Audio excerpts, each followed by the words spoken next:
Hello everyone! One afternoon in the early days of 2009, dry, cracking gunshots tore through the peaceful atmosphere inside a Vietnamese restaurant in Calgary. When the smoke cleared, people were horrified to find 3 men collapsed on the floor. Yet that chaotic scene was only the surface of a brutal underground war that had been unfolding for years. Hidden behind what seemed like a senseless massacre was a maze of power, hatred, and the ruthless rules of the criminal underworld, one that took police years to piece together, fragment by fragment. So, what really happened in this shocking case? And how did investigators manage to bring the truth into the light? Today, Vietnamese Case Files rewinds the clock nearly 2 decades, following every trace to uncover the mystery behind this slaughter. Before we begin, please note that all content in today's video has been researched and compiled by the Vietnamese Case Files team from multiple sources. If there are any errors or details that need correction, please leave a comment below so we can update them. If you enjoy intense true crime investigations, don't forget to hit like, share, and subscribe to Vietnamese Case Files so you won't miss the next stories. On January 1st, 2009, while many families were gathering around New Year's meals, the calm of Calgary was suddenly shattered by a horrific shooting. At Bolsa restaurant, a well-known Vietnamese eatery in the city's southeast, a series of deafening shots erupted from the back tables, sending customers and staff into panic. Some screamed and searched for cover, while others pushed past one another to escape. A few witnesses quickly called 911 to report the shooting. Just minutes later, patrol cars and ambulances rushed to the scene. When they entered the restaurant, paramedics and investigators were immediately overwhelmed by the chaos before them. The sharp smell of gunpowder still lingered in the air. Shattered glass was scattered across the floor, tables and chairs were overturned, and 3 blood-soaked bodies lay motionless on the ground. 2 victims were lying close together near the dining area, while the third collapsed right at the doorway, his body stretched out as if he had been shot while trying to run. Marks on the glass frame suggested that at least 1 bullet had pierced through. Nearby, investigators recovered more than a dozen shell casings, indicating that multiple gunmen were involved and that the attack was carried out with frightening brutality. During the crime scene examination, one investigator suddenly noticed a tattoo of 5 small dots arranged in a pentagon on the back of one victim's hand. It was a familiar symbol in Asian gang circles, representing 5 tons love, money, prison, crime, and vengeance. That discovery raised a chilling suspicion. Could this have been a bloody gang-related retaliation? Police also recovered several other key leads. Security camera footage from the parking lot showed the faint outline of a suspicious vehicle leaving the scene immediately after the shooting, with at least 2 people inside. All these details began to suggest a scenario involving a group of professional hitmen, people who had carefully prepared for their brutal plan. At first, the investigative team faced significant difficulty identifying the victims because 2 of the 3 were not carrying any identification. However, after comparing fingerprints and conducting facial identification, they determined that one of the 3 was Sanjeev Man, 22 years old. Man was born and raised in Calgary in a South Asian family, yet he had close ties with many Vietnamese youths living in the city's northeast. Man's teenage years quickly veered onto the wrong path when he dropped out of school and joined the FK gang, becoming an eager soldier in its conflict with the rival FOB gang. According to associates, Man was reckless and loyal and had survived multiple prior confrontations. Based on the information gathered, investigators began to suspect that the primary target of the shooting may have been Sanjeev Man. Not long before, Roger Chin, a prominent member of the FOB gang, had been killed in a shooting in Calgary. Police believe Man's killing was likely retaliation by FOB for Roger Chin's death, since Man was aligned with FK-FOB's direct rival in the city's underworld struggle for power and respect. The second victim was identified as Aaron Bendel, 21 years old, believed to be Man's friend or associate within the gang circle. Bendel did not have a serious criminal record. However, he had previously been suspected of involvement in small-scale drug dealing. His body was found right next to Man's, indicating the 2 had been together at the moment of the attack. The man who collapsed near the entrance was identified as Kenny Sua, in his 30s. The investigation found that he had no ties to any gangs and had only happened to be at the restaurant for a New Year's lunch, before tragically becoming an unintended victim in the deadly shooting. The investigation into the massacre at Bolsa restaurant was often described as a nerve-wracking battle between police and the criminal underworld. From the earliest days, the task force assessed that this was not an isolated homicide, but a link in an escalating chain of violence between two notorious gangs, FOB and FK. As the scene suggested, every trace pointed to a targeted assassination. The bullet impacts were concentrated where Mann and Bendel had been seated, showing the shooters had aimed with precision and were not firing randomly. The number of shell casings recovered, along with the firing angles, indicated that at least 2 handguns were used simultaneously. The first key lead emerged when police analyzed a phone found on Mann. Technicians discovered that on the night of December 31st, 2008, just before the attack, Mann's phone received multiple missed calls and messages from Aaron Bendel's number. It appeared Bendel had been reaching out to arrange a meeting with Mann at lunchtime, the next day, the fateful moment that led to the massacre that shook Calgary. This discovery raised a major suspicion among investigators. Could Aaron Bendel have acted as bait, luring Mann to that fateful meeting point? To clarify, police traced Bendel's phone number and requested his full call history from the carrier. The results showed that on the morning of January 1st, 2009, there were dozens of unusual short calls from Bendel's phone to many different numbers, each lasting only a few dozen seconds. This could indicate that the suspects coordinated a rapid operation, using Bendel as bait to pinpoint Mann's location before striking. Meanwhile, specialized detectives quickly compiled a list of FOB gang members who could have been involved. Prominent on that list were Nathan Zuccarado, 25 years old, and Michael Roberto, 28 years old, 2 notorious reckless gunmen under Nick Chan, who was widely seen as FOB's top leader. According to underworld rumors at the time, FOB even offered a hot bounty of 10,000 Canadian dollars for anyone who could take down a member of FK. To narrow the investigation, police pulled all traffic camera footage around the restaurant area. One recording showed that just minutes after the shooting, a dark-colored sedan sped away from the scene at high speed. Following the vehicle's route, police discovered it abandoned in a garage in a suburban area. Inside, the car still carried the smell of gunpowder, along with a few small bloodstains, further reinforcing the theory that it had been the hit team's getaway vehicle. However, the sedan was quickly confirmed to be stolen, leaving investigators at a dead end when it came to identifying the true owner. Even so, during the forensic examination, police found a faint fingerprint on the steering wheel. A rapid analysis indicated a partial match to Real Christian Honorio, a close associate of Nathan Zuccarado and Michael Roberto within FOB. This was the first time investigators were able to tie a specific suspect to the massacre scene, providing a legal basis to move forward with arrests. But even with substantial circumstantial evidence, police still needed a direct witness to accurately reconstruct the full sequence of events. Yet an atmosphere of fear hung over the case, and most people who had been at the restaurant that day refused to cooperate. Many gave only minimal statements and avoided details, and police suspected that some of them recognized the shooters but chose to stay silent out of fear of retaliation. Months later, a turning point finally came when a mysterious individual identifying themselves as M proactively contacted police, offering information in exchange for protection. In the statement, MM asserted that Nathan Zuccarado, Michael Roberto, and Real Christian Honorio were the ones who planned and carried out the shooting at Bolsa restaurant. MM also admitted to being at the scene as the getaway driver. Notably, the details MM provided matched almost perfectly with independent evidence police had already collected, finally revealing a crucial missing piece of the case. Alongside MM's testimony, police expanded the investigation by obtaining location data from the suspect's phones during the time window of the attack. The results showed that the signals for both Nathan Zuccarado and Michael Roberto appeared near Bolsa restaurant around midday on January 1st, 2009, even though both had previously claimed they were at home all day. This discovery undermined the credibility of their statements and further strengthened investigators' suspicions. Not long afterward, the task force received another report from Saskatchewan Provincial Police about a traffic stop that took place in July 2009. Notably, the vehicle that had been pulled over for a violation included M, the person who would later become a confidential witness in the Bolsa case.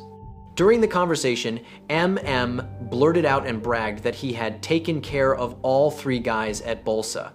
Those words were inadvertently recorded by a Saskatchewan officer. However, for reasons unknown, the recording was left sitting in a file for a long time before it was eventually forwarded to Calgary investigators. When they listened to it, detectives were stunned. It turned out that MM was not only a witness, he could also have been one of the people directly involved in the shooting. This created an extremely delicate situation, because MM was already under protection and had been promised immunity as long as he had not personally fired the shots during the massacre. In the end, after many rounds of tense negotiations, police reached an agreement with Make. If he agreed to cooperate and testify against Nathan Zuccarotto, Michael Roberto, and Rael Honorio, he would not be prosecuted in connection with the Bolsa massacre. At the same time, through investigative measures, authorities also verified that MM was not the person who directly shot the 3 victims, despite his earlier bragging. It is very possible he was simply boasting to look tough, or he was intoxicated at the time of the stop. In parallel, a review of communication data produced another key piece of evidence. Honorio's phone number matched one of the numbers that had placed a short call to Aaron Bendel on the night before the attack. This discovery was like the final hammer blow, confirming that the FOB hit team led by Zuccarotto were the true perpetrators behind the massacre. Soon after, Alberta prosecutors approved emergency arrest warrants for all 3 suspects. In the early morning hours of August 25, 2009, tactical teams simultaneously raided each suspect's residence. At an apartment in downtown Calgary, police arrested Nathan Zuccarotto while he was still asleep and seized a handgun along with body armor. At the same time, Michael Roberto was taken into custody at his girlfriend's home in northern Calgary. He attempted to jump out a window to escape, but it was too late. As for Rael Honorio, when police surrounded his parents' home in Saskatoon, he voluntarily surrendered. News of the arrests was quickly announced, allowing Calgary residents to breathe a sigh of relief after months of anxiety and tension. The 3 men behind the Bolsa restaurant massacre were all young adults, born and raised in Canada. Yet they were pulled into a criminal spiral by the lure of gangs and the desire to prove themselves in the underworld. Nathan Zuccarotto, 25 years old, a Canadian of European descent, was one of the key members of the FOB gang. He grew up in Calgary, dropped out of school early, and had been arrested multiple times for weapons possession. With his tall build, aggressive temper, and habit of carrying a gun, Zuccarotto quickly gained the trust of Nick Chan, FOB's leader, and was given major responsibilities. He viewed FK members as sworn enemies after one of his brothers in the gang was attacked in a territorial war. Michael Roberto, 28 years old, was also from Calgary. Roberto joined FOB around the same time as Zuccarotto and soon became well known in criminal circles for his recklessness and nerve.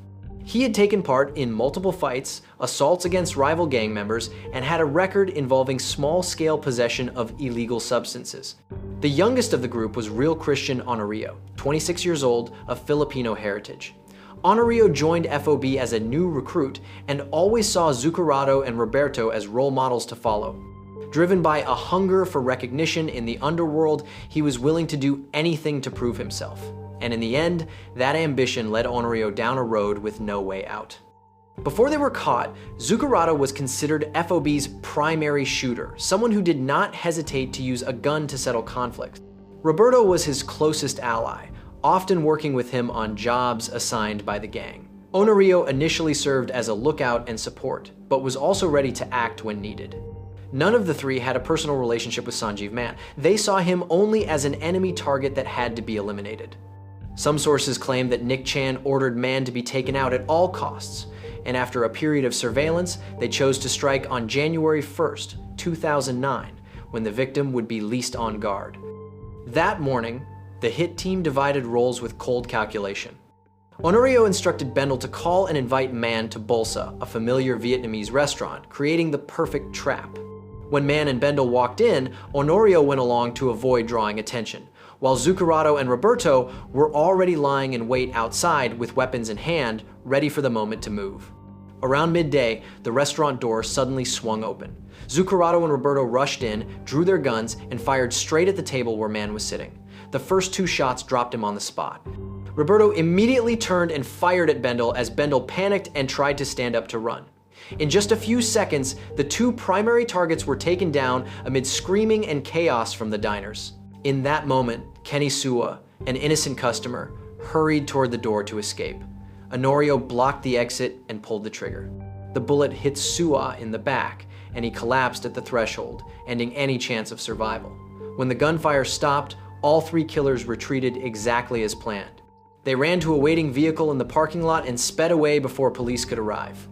The vehicle was later taken to an empty lot on the outskirts, where they burned it along with evidence. The guns were dismantled and thrown into a river to destroy the traces. During their escape, they even called to brag about their work to other associates. Within FOB circles, the Bolsa massacre quickly became a sick point of pride, so much so that some of their friends turned it into a rap verse, glorifying violence and cruelty. Bringing the Bolsa perpetrators into the light of justice was tense and dramatic like a Hollywood courtroom film. After their arrests in 2009, Nathan Zuccarotto, Michael Roberto, and Real Honorio all insisted they were innocent, forcing prosecutors to pour everything they had into proving their crimes in court. Throughout the trial, the three defendants remained composed, almost cold, while defense teams focused on attacking the credibility of witnesses and the prosecution's evidence. Alan Hepner, Zuccarotto's lawyer, argued that witness MM was unreliable because he had once claimed he was the one who shot all three victims. Kim Ross, representing Roberto, also argued that MM had a motive to lie because police had promised him immunity and paid him 27,000 Canadian dollars in exchange for his cooperation.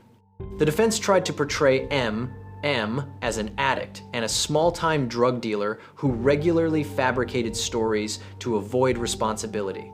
They also pointed out multiple inconsistencies between MM's testimony and that of another unnamed witness, aiming to undermine the credibility of the entire account. The trial stretched on for weeks under heavy tension. The victims' families, especially Kinisua's ex-wife, attended regularly, quietly shedding tears whenever the moment of her husband's killing was reconstructed in court. In the defendant's row, Zuccarotto sometimes displayed a defiant attitude, staring intensely at M as if trying to intimidate him. In contrast, Real Honorio often kept his head down, avoiding the victim's family's eyes, and even broke down when his father said he had lost the good son he once knew.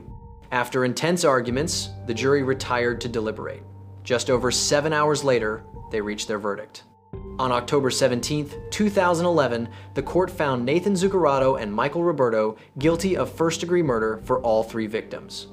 The sentence was life imprisonment, with no parole eligibility for at least 25 years.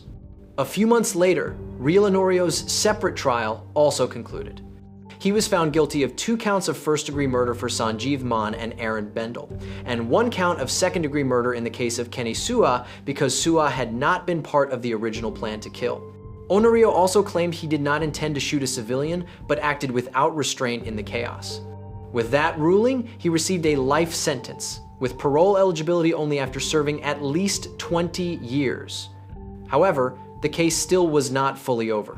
Defense lawyers refused to accept defeat and quickly filed appeals. They relied on the recorded confession by MM, arguing it was new evidence that could change the nature of the case and the defendants' roles.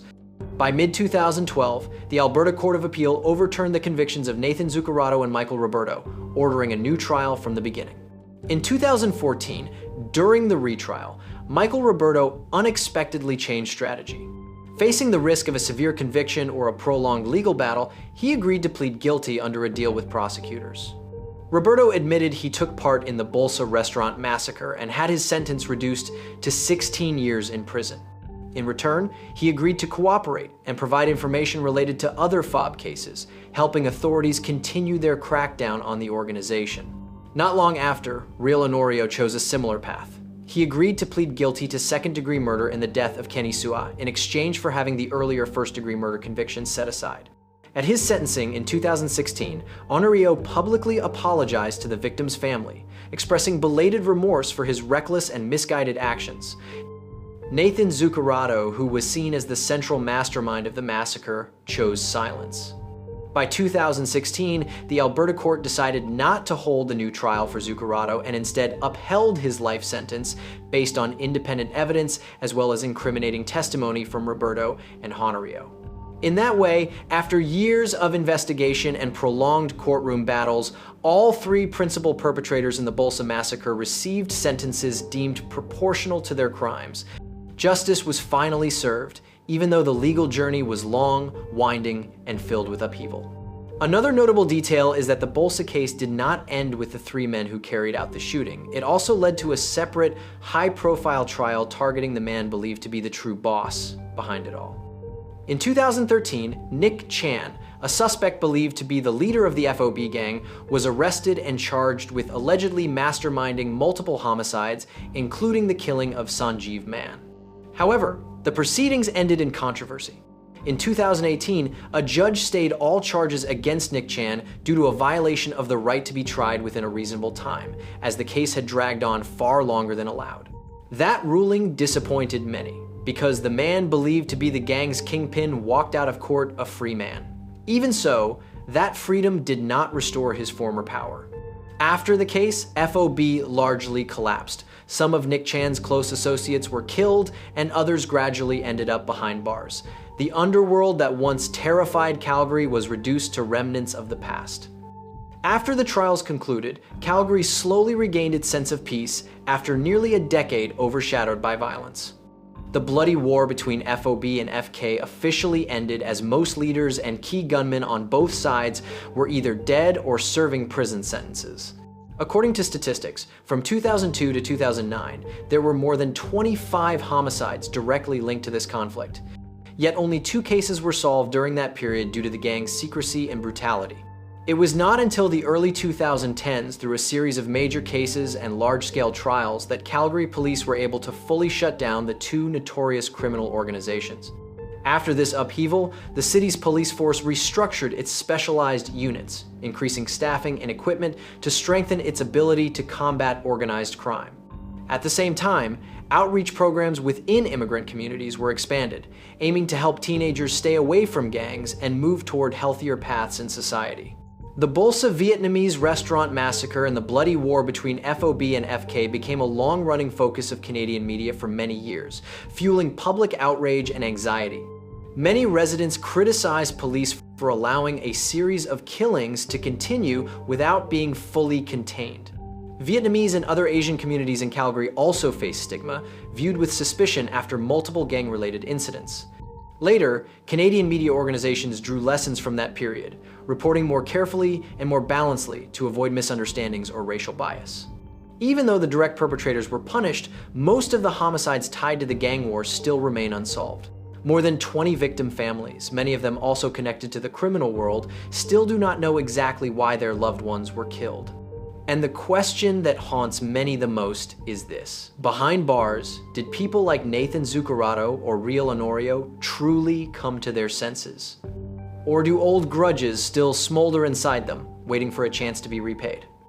If you have any thoughts or theories about those questions, share them with us in the comments below. Don't forget to like the video and subscribe to Vietnamese Case Files to follow gripping, real-life cases from around the world. For now, goodbye and see you again at our usual time tomorrow.